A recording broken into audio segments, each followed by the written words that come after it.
Greetings, Earthlings. In today's video, we're going to go over how to avoid careless errors part 2.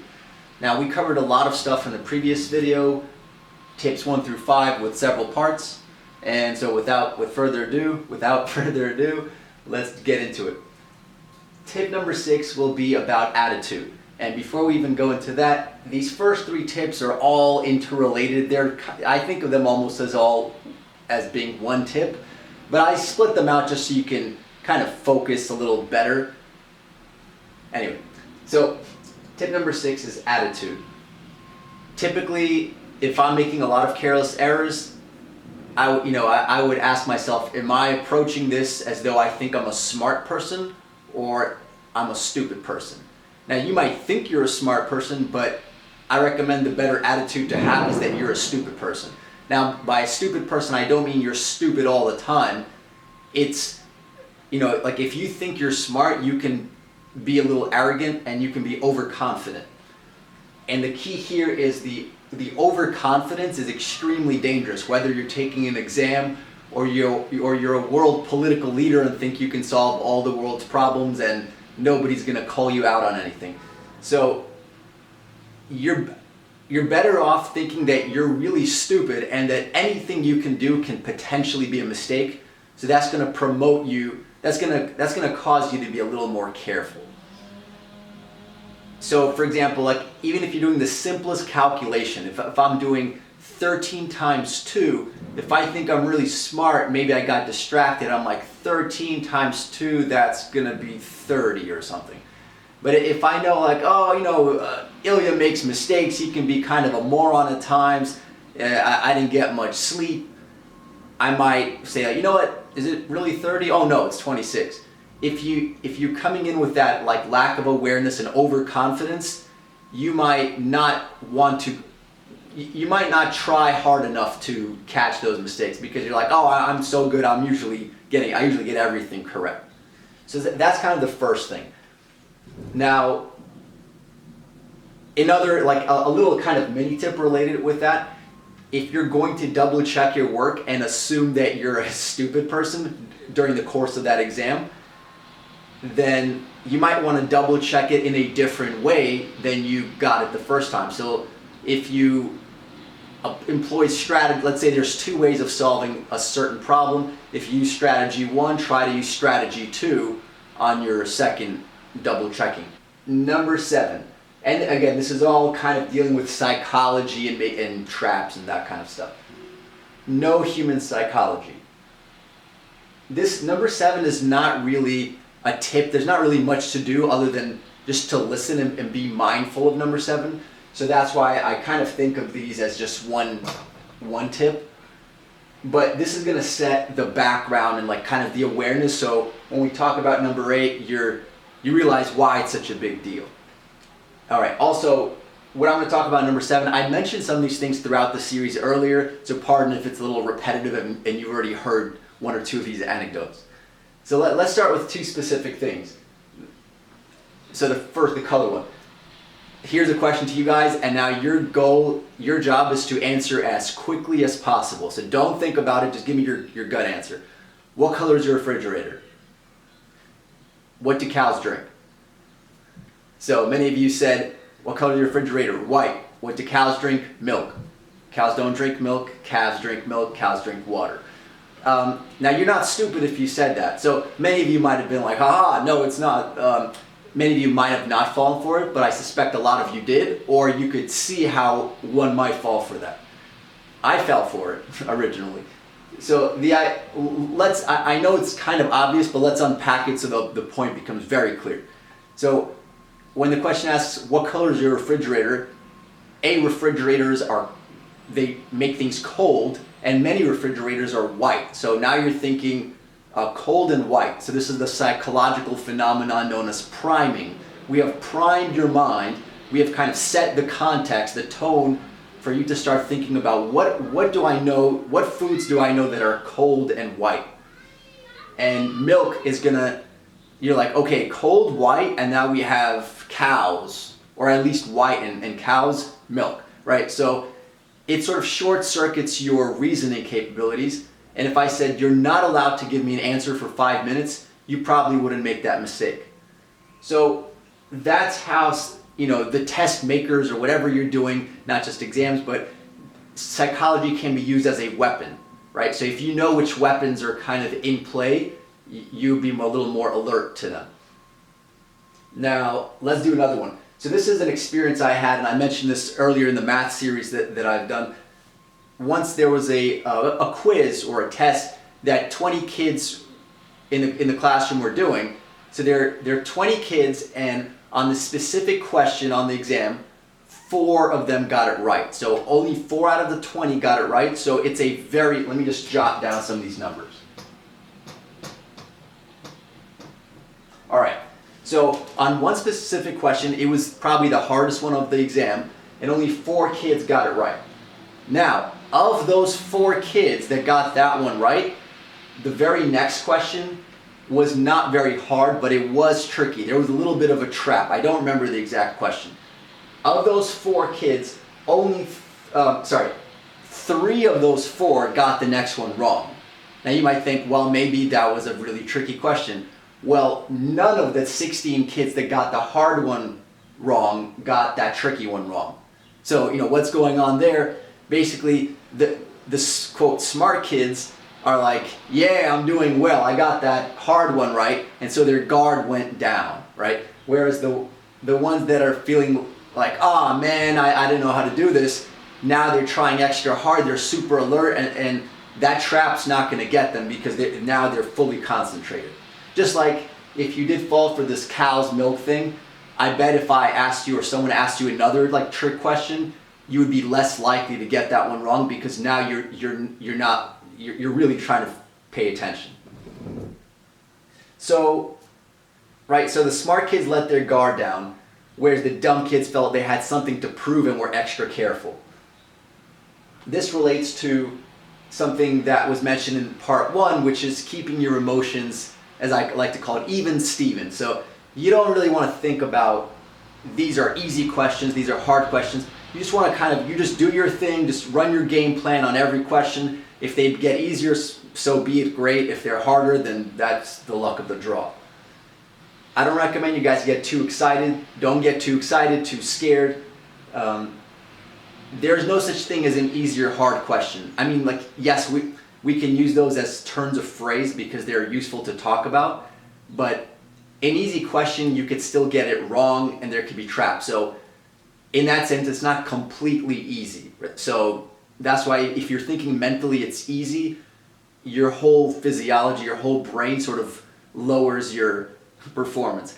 I know, like in my experience, let's say in the past when I've, let's say, played sports or like tennis against somebody and they're not really good, many times my level of playing would go down. Many of you probably have experienced this. If you're playing someone who's better than you at something, you might rise up to the challenge. So, and that's a mental thing. That doesn't have to be that way. You're sort of said like, hey, I don't even have to try and I can still beat this person. And I bet you've had experiences where, oh no, I lost to someone. How did I lose to this person who's far worse at this, you know, sport or activity? So I recommend, you know, just do your thing, rack up as many points as you can, like a game of pinball. You're just going for points. It's okay if some things are harder or easier. You just do your thing. Keep your emotions out of it. That doesn't mean don't feel. It just means if you feel something about a problem, you keep working. Don't get carried away with that. Obviously, we're not robots, but you want to try to hover around like a neutral, active, working pace mood, and not get like too happy or too upset or any of those extremes. And this is going to lead us to what I think is the most useful tip of the video, which is number 8. This is kind of something I made up through experience. I really love this one. I put the 3 stars just because this is probably my second favorite. In part 1, we had my number 1 and number 3 favorites. My first and third favorites. The first probably being rereading the questions. I found that to be the most useful for myself. The second most useful, especially if you've never done this, is design your own trap questions. So let's back up a second and ask ourselves, so let me ask you guys, what do you think the purpose is of whatever exam you're taking? You might say, well, to test how much I know. Ideally, yes. In practice, no, not at all. The test makers are really not nice people, and they're trying to trick you guys. So, imagine if the questions, what would happen if all the questions were super easy? Everyone would get them right? What would happen if all the questions were super hard? Almost nobody would get them right. The test makers, they want to get a nice distribution of scores. They want most people to do kind of in the middle. Some people don't do well, some people do really well. Now, like, is that the way things should be? Maybe not. Like, you know, they should want people to do well, and they should want to assess where you really are. But they're not really interested in that. They just want to, you know, to whoever their boss is, they want to say, look, our test has this nice curve. So they're trying to get this nice curve. That's just the way things currently are. So what does that mean? You might find it interesting, but if you've ever tried designing your own questions, it's pretty hard to come up with a medium difficulty question. You're usually going to end up making it either like super easy or super hard. Like I challenge you, come up with a medium difficulty math question. So the way they typically do this is they'll take an easy question and just string on, you know, like put on a lot of traps around that question. So it's really not that crazy of a question, but there are many opportunities to make a mistake. And for those of you that have been improving your skills, that's probably something you're frustrated about because you've only been practicing sort of like one piece of the puzzle, and they keep trapping you with stuff. So that's what inspires this idea that there's, and I like to think about it, there's like the active or passive approach. So imagine you're playing a sport, or like if you're following the World Cup or any activity, we might think about it as a team won corresponding to another team lost, but it's really not the same thing. Like let's say you and I are about the same level. If I beat you at a game, it could be because I had an unusually good day or you had an unusually bad day.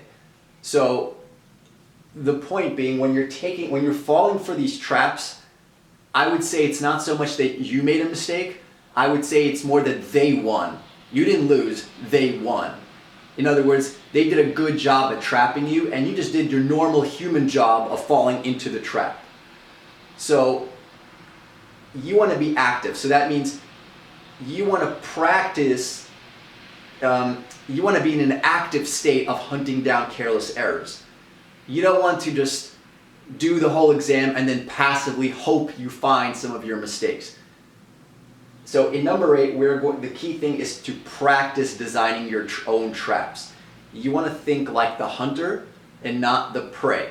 So we're going to go through a few examples, and but don't let this be like, okay, I saw the example, so I'm good. This is just to inspire some ideas. You really want to do this 5 or 10 times at least to get the hang of it. So let's do, I'm going to give you just random questions, and then you can apply this to many, many domains. So let's say you have an algebra question like 2x plus 6 is equal to 18. Now, that'll probably be easy for many of you. You'll say, oh, okay, that's simple. Subtract the 6, that's 12. 12 divided by 2 is 6. This is not the point of this. So many of you know how to do that. So 6, let's say, is your correct answer. What we're going to practice is designing your incorrect choices. We're going to build the traps. So you might say, I'm going to pick 37. That'll be an incorrect choice. Well, so what we're kind of being graded on here and practicing is, like, let me ask you, how many of you would pick 37 as a choice?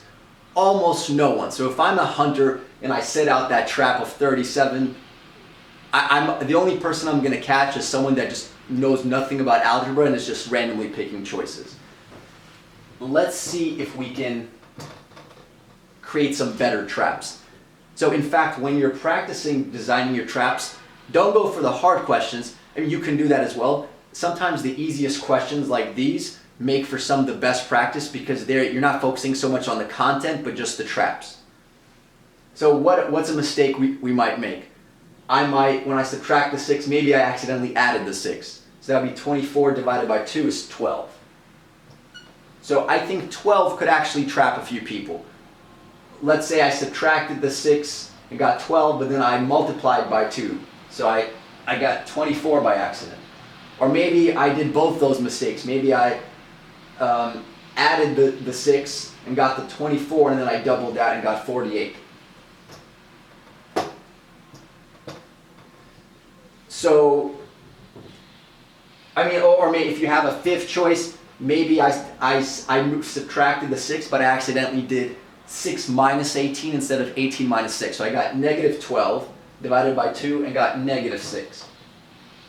So to me, these are the most likely mistakes you can make. So if you came up with most of these or many of these, then you did a great job. You did an A job on coming up with your traps. So I would say if you're not good at coming up with these traps, you're probably falling for a lot of them yourself. And here's the great news, as you could probably suspect, you don't even need to do this too many times. Just even raising your awareness, awareness being a big theme throughout this video, previous video, the more you raise your awareness, the fewer careless errors you're going to make. But we just want to give you specific tips to get you there. So try this on many exercises. Any easy question, it could be reading a bar graph, like what's the percent next year, and mess with the units. Make it just, here's a good test. Let's say you come up with a trap choice, and you're like, hey, you're asking your friend or your parent or yourself or me, hey, is this a good trap choice? Well, what I would say is it likely that you yourself would fall for it? If you say, no, I'd never fall for it, but I think somebody would. Well, why are they different from you? This has to be useful for you. So if these are not traps that you personally might fall for, they're not good traps for your practice. All right, so that's the algebra example. Here's another one. So now I want you guys to do this really fast with me so that you can get the point. So don't pause and think about it. Like as soon as you know what I'm about to ask, just give me the answer as soon as you can. So let's say we have a circle. The radius is 5. What's the area? If you know your circle formula is pi r squared, so you'd say it would be 25 pi. All right, if the radius is 6, what's the area? 36 pi. If the radius is 7, what's the area? 49 pi. Now, if the area is 100, what's the radius? 10. Wrong. So I'm hoping some of you fell for that. It's fine if you didn't. If you fell for that, it'll be more useful for you. So let's see what happened. The area is 100. Pi r squared is going to be 100. The radius is not going to be 10. It's actually going to be, you first have to divide by pi and then take the square root. So it'll be 10 with some pi stuff happening in there. So the point is, just like in that cow problem, we got you into a pattern, right? Kind of right where I wanted you, of saying, okay, 5, you square that. 6, you square that. 7, you square that. 100, oh, it's just reversed. I added a little twist, so you have to think a little bit, just enough to distract you. That's exactly what's happening during an exam. So if you haven't practiced designing traps like this, right? So if the question says the area is 100 and one of your trap choices is not 10, you're not doing a good job as a trapper. So go through, you might think like, oh, I already know all these questions. Go back through all the stuff you think you already know and just design the traps. I think that will help you tremendously. All right, let's just try it. Let me mention a few more. So, and I'd say number 8 is probably the heart of this video. I really recommend you guys check out in my ELA reading comprehension videos, video number 3.5, where we go over specifically tricky multiple choice questions. And it could talk about stuff where the choices are half true. So, for example, questions such as, how do you think the author feels about this? And the choices might be, the author feels nostalgic and curious. Maybe he feels nostalgic or she feels nostalgic but not curious. Or maybe it's sort of nostalgic but it's not quite nostalgic. Maybe it's positive, maybe it's sad. Instead of curious, maybe it's resentful, maybe it's stupefied. So the point is, if you're in a rush, they might make it really appealing and and trap you. So one of the again, we're going back to the theme of you want to practice these traps specifically. So when you get one of these questions wrong, you don't want to just say, oh, okay, I know choice D is the answer, I got choice B, moving on. You really want to over practice it, like spend 5 or 10 minutes and think like, why did I fall for this? What happened? Not like I fell for it because I didn't see this. That's like half the game, right? But why did the test makers do such a good job? Oh, because they did this, and that sort of human psychology, they would inevitably trap a lot of people. I just happened to be one of those people. So that's the half-true stuff, or irrelevant. For example, I might say, what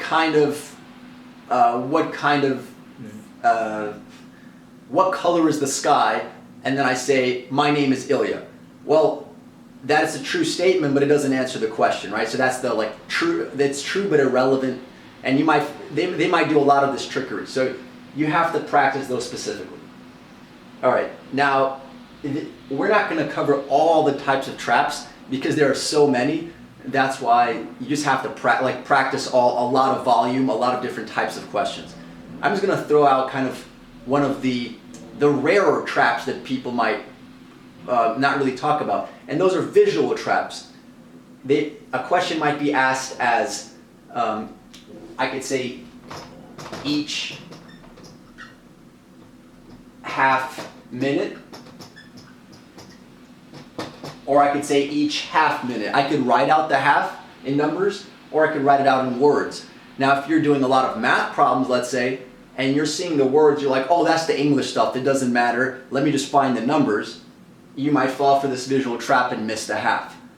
Again, I want to stress, that's not so much that you did a bad job, they did a good job at trapping you. And the only way you're gonna catch those traps is by anticipating the types of things they've set out for you. All right, let's go to number 9.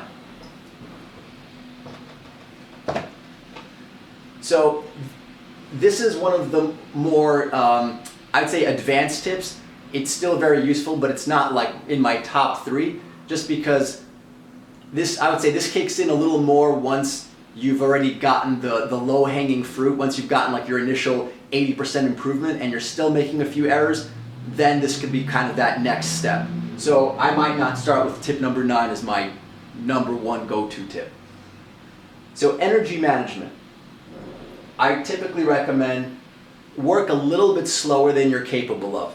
So I'm throwing out percent out of a hat, but like 1 to 2% slower. Why is this so important?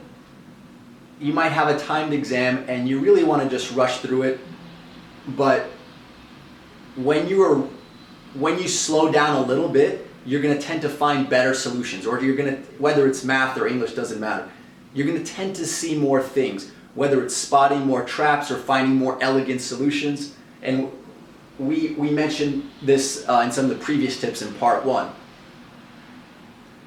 If you're working quickly, specifically at a breathtaking pace, yes, you might gain a few seconds per problem, but you might make way more careless errors. So like if you do this mathematically, you'll see it just doesn't make sense. You might gain, let's say, 5 seconds per question, but where you mess up, it sets you back like a minute or 2 minutes, or you get it wrong entirely. So you're going to see way more shortcuts if you're working a little more slowly, which will save you minutes. Now, the energy management part, it's not just about time. So like there are many factors. There's the accuracy, there's the speed, and there's the energy. So just like if you're racing through the exam, like for example, let's say I asked you guys, what's 24 times 17? Do it in your head, right? You could do it in your head, but it's going to tax you mentally. Imagine doing 3 or 4 of those. You're going to feel pretty tired. So the point is, if you're rushing through the exam, like operating at your top pace, your mind's going to start to you're not going to be at your best, right? So the careless errors might start to creep in. So just like with exercise, you want to jog at a pace where you can hold a conversation. So yeah, you want to work sort of quickly, but not at top speed. So you want to stop thinking of, and this is typically what's done. A lot of times teachers, students, we think about like maximize your performance on that question. It's really not about that question. It's about your overall exam performance. So what might be best for one question is not necessarily best for the whole performance. So that's what I'm saying. Think of it more like a marathon and not a sprint. So slow down a little bit where you're like, I can keep up this pace for 50 or 100 questions and still be sharp.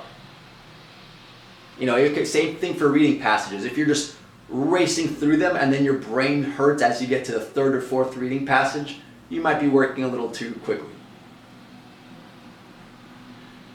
And again, I want to stress, just because you got a question correct and got it correct quickly doesn't mean you did a good thing, because maybe doing it correct and quickly took a huge energy toll on your brain. So how does your performance on, let's say, the first 5 questions affect your performance on the last 5 questions? That's why, it's a little more complex, and that's why I said this is more of an advanced thing. Once you're getting all like the basic stuff correct, and it's just these like really hard to trace errors, you might want to look outside of where you're making the error. So if you made an error on question 47, maybe it's how you approach the easy stuff that led to that. So consider your energy management.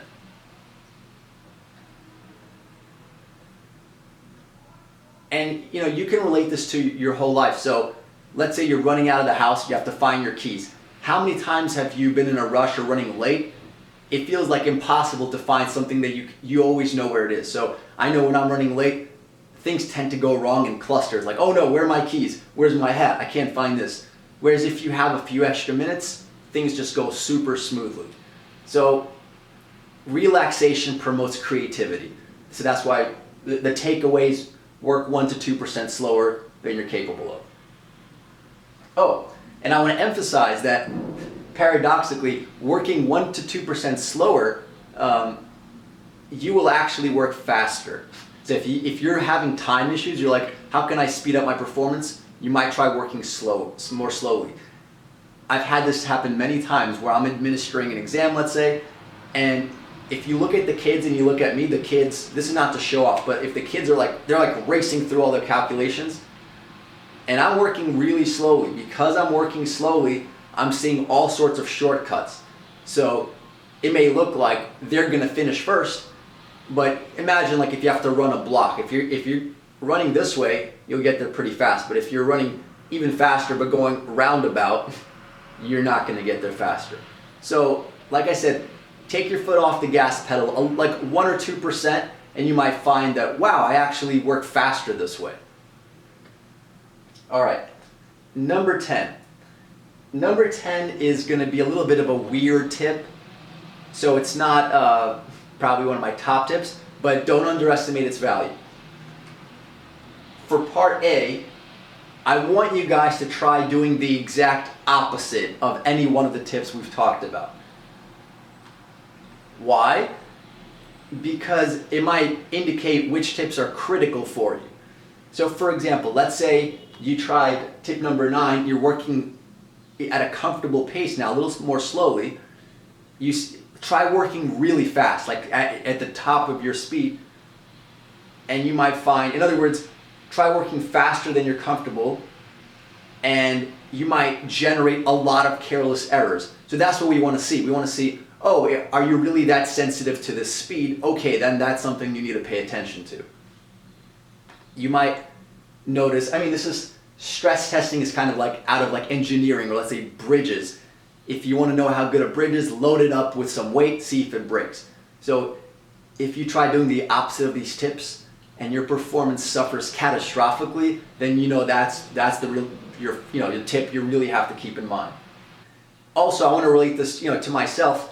In my own teaching and observing students, I actually learn things better than I knew them previously, because I see very directly and in many situations what happens when you do things one way and when you do them another way. So these habits are super important.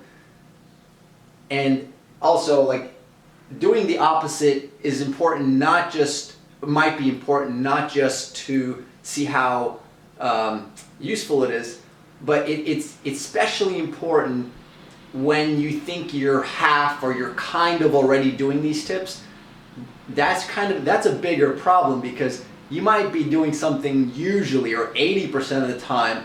And so as we started off this video, we were talking about kind of the attitude of smart versus stupid. If you're overconfident and think you've already mastered one of these tips, you might not be getting the full benefit. And so you might be basically like, what's another tip I can use? Give me more tips. But have you mastered, these tips?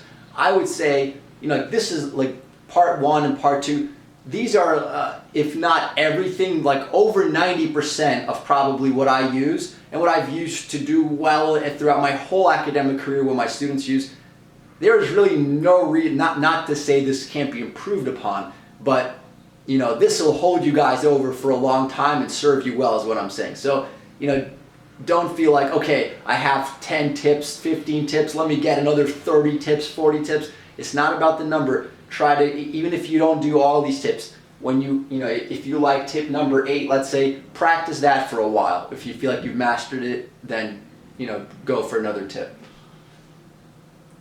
And part B of stress testing, this is actually stress testing in the traditional sense of the word. Like, you're seeing part A is you are doing the opposite to see what happens. You're basically fiddling with these tips, like how important is it, right?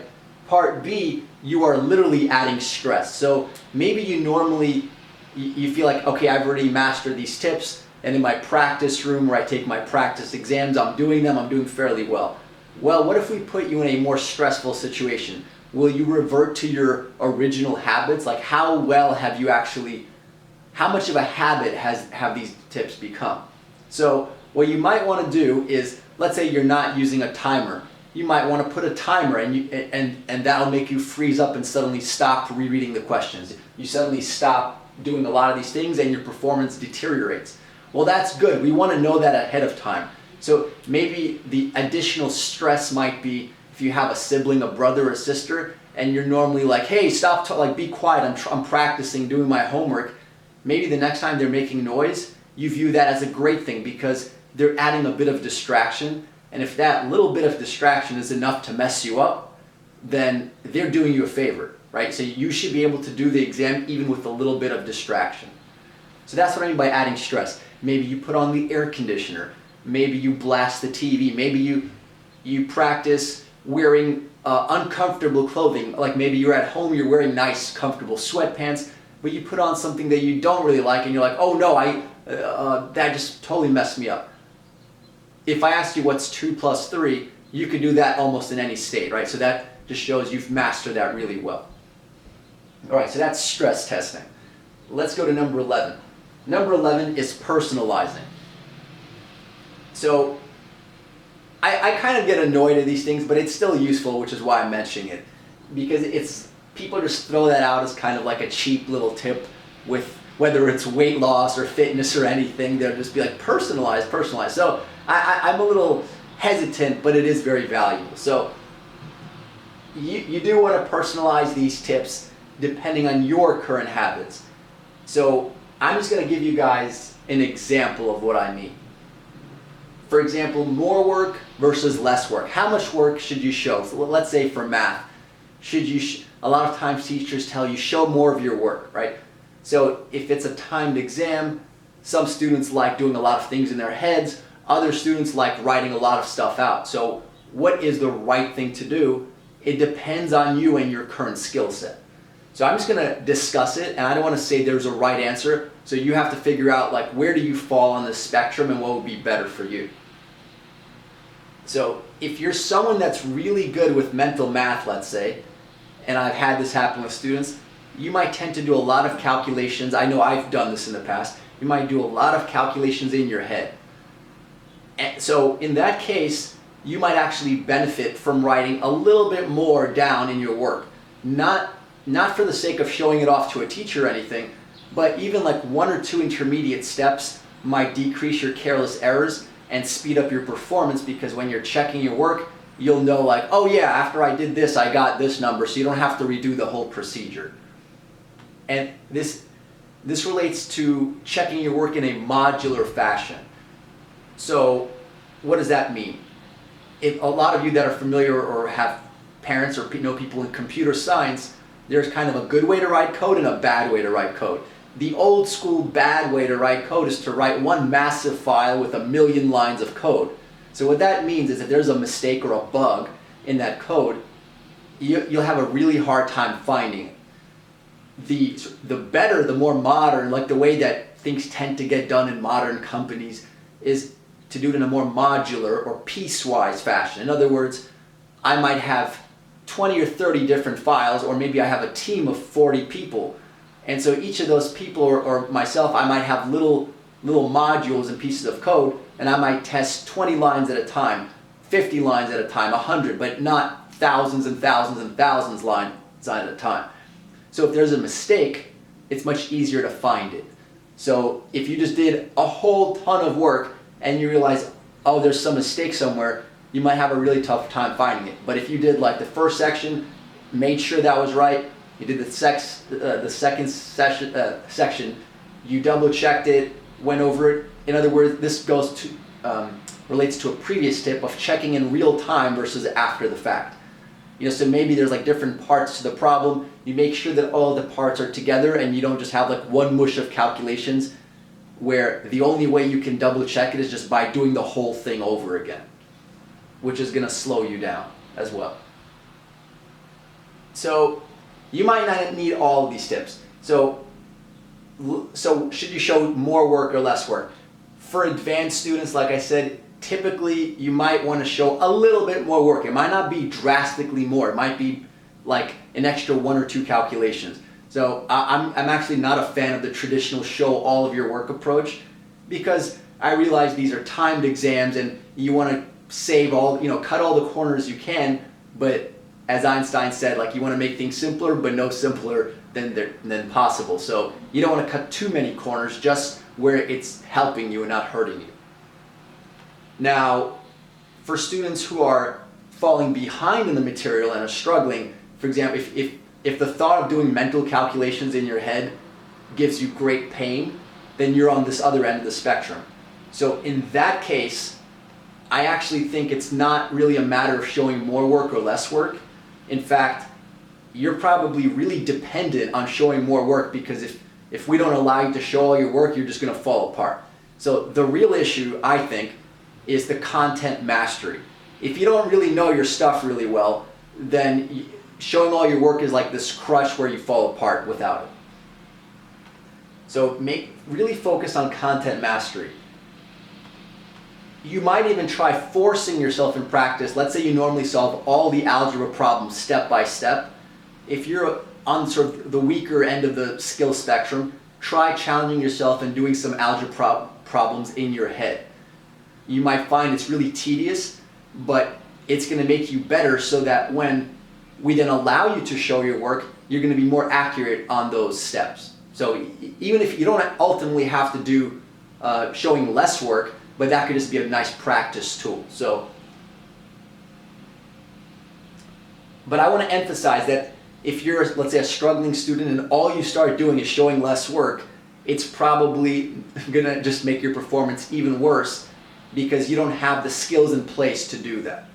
So I would say you need to do some harder practice problems where it's not really about the careless errors. You're just feeling really comfortable with the content, and only then can you play around with more work, less work. Showing more work, less work. So speaking of mental calculations, let's go to part B. This is an honorable mention. It has to do with calculators/mental math. I'm really big on this point. So, this could be its own tip, but I'll just tuck it in here. If you make a lot of careless errors, oftentimes it means you've grown over-reliant on a calculator.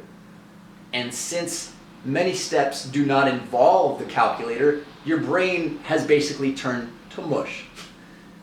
So, if you're someone that uses a calculator as a crutch, and you know who you are if that's you, I recommend trying to avoid the calculator as much as possible, like the plague.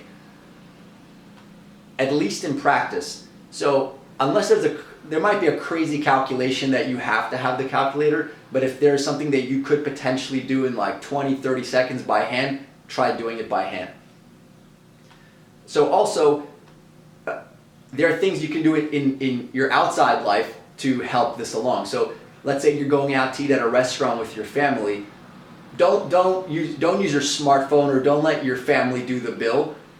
Try double checking the restaurant bill, including calculating the tip mentally.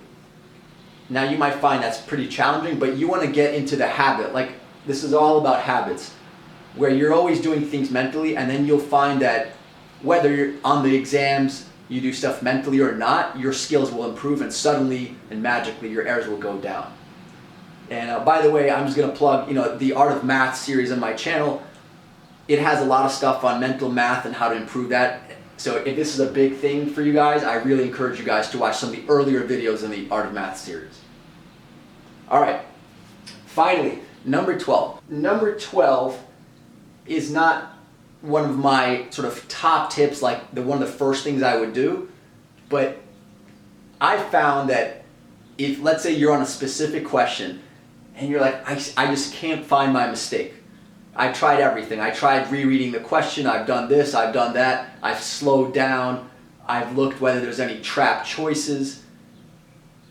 There is something that at least in my experience, has been one of the hardest things, and I alluded to this in the first part where we talked about checking long calculations, and we said that even if you do a second pass at double checking your work, you're not always going to find your mistake, because if you made your mistake the first time, you're likely to make that mistake the second time, right?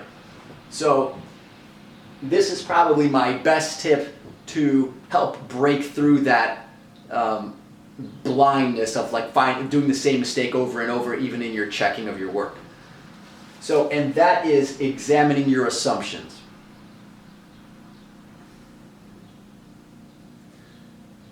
This to me is one of the hardest tips to master, because we have a very strong habit of, in our daily lives, of constantly making assumptions.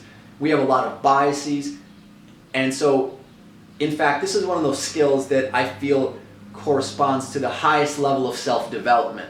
As you kind of evolve as a person, you will get better and better at examining your own assumptions, other people's assumptions, and how that leads to blind spots.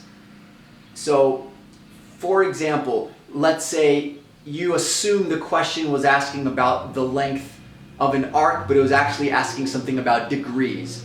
So that could be sorry, this got erased. So it could be something about units. Maybe it was asking something and you assumed, like, how did that person feel, and you assumed the gender. You assumed that the character was a man or it was a woman, but it was the other way around. And maybe that would have impacted how you perceived the whole story. Right, so maybe you would have viewed a person as more threatening or less threatening in the story, and you thought like, oh, this person's the victim. Oh no, actually it's the other way around. And this has to do with rereading the question, but it might not be as simple as just like, oh, we asked for it in feet and I saw yards. It could be a very that's kind of your first passive assumption, and I would just start there. So.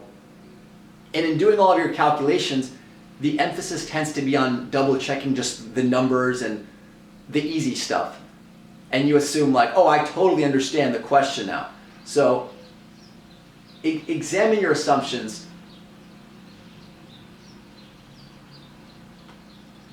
One way to do that is you might want to reread the problem very slowly, like literally word for word, and see, oh, did I assume they're asking for an integer? Or like I got 3.7 or 5. Oh, they were asking for the non-integer.